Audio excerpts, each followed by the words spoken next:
if someone could tell us, to explain the policy of having a bill for non-usage, for still billing when somebody is no longer. Can someone explain that? Sure. Your resolution, the resolution that we were talking about that sets the rate, specifically provides for the provision of a non-use charge. Does anyone remember the background as why we do that? Okay, come up. There was a one-line item where it says active and inactive will be charged the same. Wait. You one at a time here. Okay. The purpose start with your name again. Charlene Whiteley, Customer Service Superintendent. The purpose for the owner, what we call owner bills, it's for maintenance of our underground utility for the distribution system. Even though the property may not be occupied by anyone, there's still service going to that property. There's a meter there, there's a service line there, and that has to be maintained. If it doesn't get placed on the owner bills and spreading the charges, evenly around, it's going to be placed on the active accounts, which Mr. Leadis has a couple of those, so it's going to be paid here or there. But for the whole utility system, each property has a service line, each property has a meter, and all of that infrastructure has to be maintained. Okay, so it's really it's a much bigger issue than this particular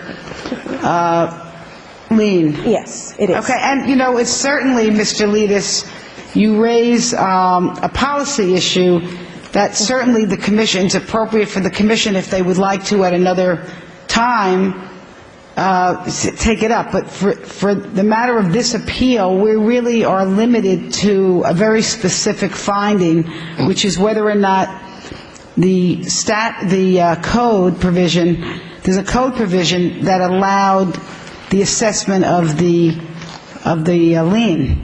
Okay, I understand that this may be an issue for a court of law as well. But in my case specifically, because of Section 90.5A, where it says unpaid utilities shall become a lien against the property served, as provided in this section, when they transferred bills from 1004 13th Street to 1017 and turned my water off, and 1025 and turned my water off at 1017 Palm Beach Lakes Boulevard, they were violating their own policies, and they sent $5,000 to that property. All these liens they filed since then do not have correct values. In any place else, if you file liens that aren't properly accounted, you would reject them, void them out, and make them do a proper accounting, which is what I'm asking. Okay, let me see. Can someone respond to that? I can have my customer service supervisor. She has. All right, we'll get her. Was she put under testimony? I know she wasn't sworn. Okay, will you get sworn? Swear this witness in, please. Can you raise your right hand? Do you swear that the testimony you're about to provide is the truth, the whole truth, and nothing but the truth, so help you God? Yes. I'm Marcia Gates, Customer Service Supervisor. There was a time that as of good business rules, we transfer balances. If I owned a piece of property here and I had a delinquent bill here, inactive, like Mr. Leadis is talking about, and we had an active account over here, we did transfer balances to the active account as a way of getting them to pay their bill. Mr. Leadis came and talked to David Hanks and I believe it was back in, was it February or March last year? February, March. Okay. At that time, our new director, David Hanks, has changed that policy. We don't do that anymore, and the current charges for transfers that were at that time were transferred back, and that was taken care of, and Mr. Leadis was satisfied at that time.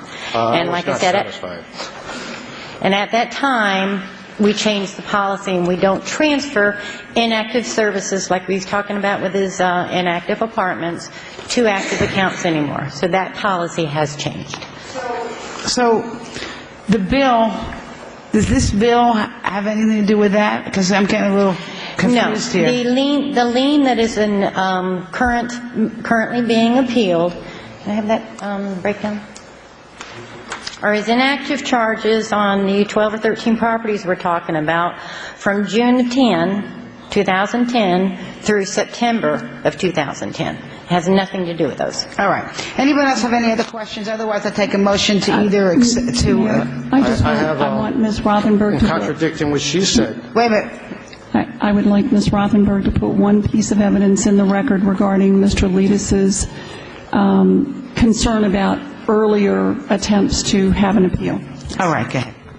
For the record, the appeals that were previously received from OK Ventures with regard to his billing, the notices or the appeal requests were either untimely, not within the 30-day period provided for under the code, or they were with regard to these policy questions that you're talking about now. So then under either of those scenarios, they wouldn't be permitted for appeal here.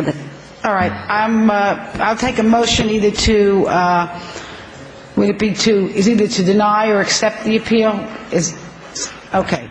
Take a motion. I want to make a comment to make a motion. Is that okay, Commissioner Robinson? What's Commissioner Robinson have to do? Because he helps me with my motions. Okay, well, you want to make a motion or you want to make a comment? Yeah. Go ahead, make your comment.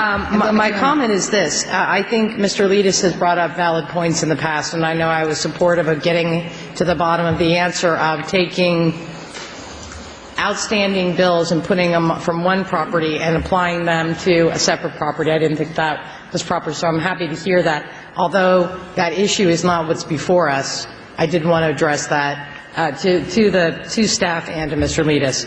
That being said, I don't think we've heard anything. I can tell you I haven't heard anything tonight that suggests that what we have done has not been fair and just, that those standards have been met. So with that, I'd like to move for denial of this appeal. Second for discussion, please.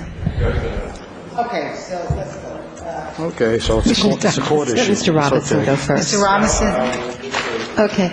I want to make sure that I understand clearly what we're legally able to deal with this evening. As I understand it, we can only deal with the last 30 days. Is that correct? But I was denied the process for a year and a half. So this is a court matter then. The last 90 days. That's 90 days. The 90 days of the lien in question. Okay. And you have not charged Mr. Leadis in the last 90 days for one bill on one property to another property? No, that hasn't happened. And in the last 90 days, he has not been charged for a connection to a utility closet, which there is no faucet in?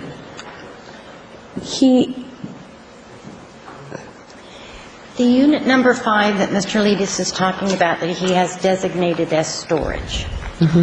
According to the resolution, it is actually designated a residential unit.